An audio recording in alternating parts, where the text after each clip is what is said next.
Chairperson,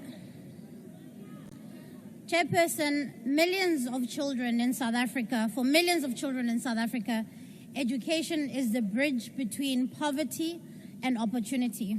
It is the ticket out of their current circumstances into a better future. And that is why the chronic underfunding in this sector has had devastating effects, not just to the education sector, but to the future of South Africa's greatest assets, its young people. Prolonged underfunding due to poor policy decision-making over the years has undermined the delivery of frontline services. Currently, we are unable to meet the demand for the teachers that we need. Classes are overcrowded. Kwilali nakwindawo ezisemaphandleni kusekho izikolo ezingekho semgangathweni ezibangela ubungozi ebantwaneni bokufunda.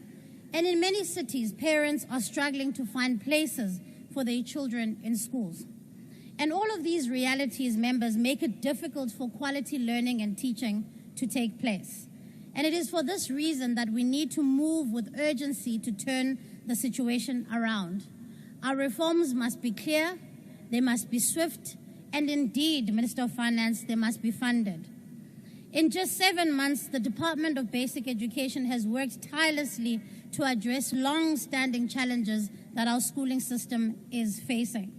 We've started to reorientate the system towards improving quality early learning. Research has shown that investment in early child learning will yield powerful dividends later in life and indeed for our economic prospects. This is key to ensuring that our children have strong learning foundations that will unlock opportunities for them to excel in school and to participate in our economy.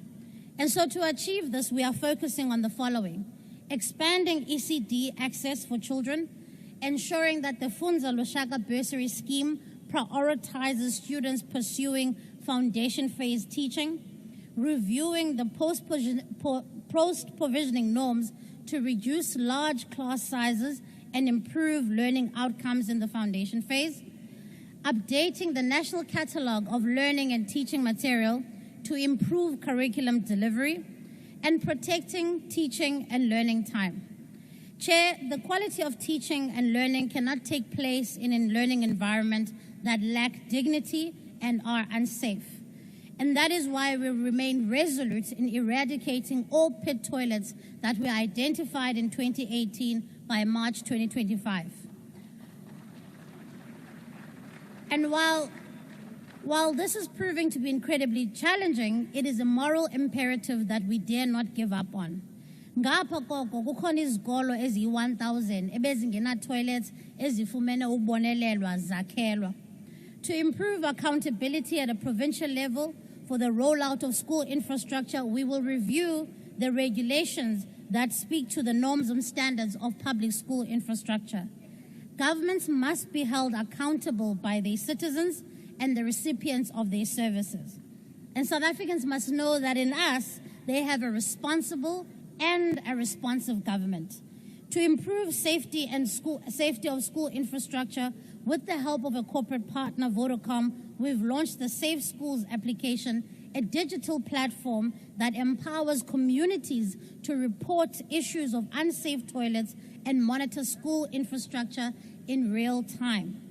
And to combat crime in schools, we are fast-tracking the vetting of educators against the National Register for Sex Offenders. And that's why we welcome making this public, Minister of Constitutional Development.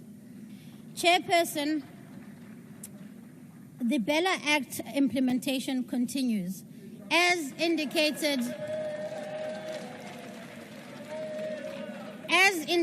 by the President in the SONA, we are busy finalizing regulations that will go out for public comment and input. Ultimately, these guidelines and regulations must be implemented in a manner that protects the learner, that protects the teacher, and that protects our schools. I will not tolerate the politicization of this act in a way that affects our children and distracts them from teaching and learning. As part of efforts to improve quality outcomes in the education sector, we are convening the National Education and Training Council. This advisory body members will be composed of experts from across the education sector that will provide guidance for us on how we strengthen the funding model for public schools, how do we improve literacy and numeracy across phases, how do we integrate early child learning into the schooling system, and how do we review the pass rate requirements across all phases, including at a matric level. Mr. President, the DA has taken its role in the government of national unity very seriously. We remain committed ensuring that learners have access to quality teachers, safe school environments, and that they have the necessary resources they need to succeed. If this GNU moves with the required urgency and conviction, it will mean greater stability, economic growth, and opportunity for all South Africans. While some opposition parties in this House would rather see the country collapse under the weight of populism and economic ruin, we stand firm ukusebenzela abantu beli.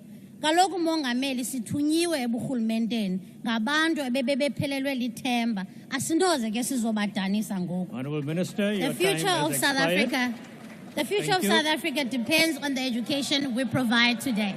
Thank you, Honourable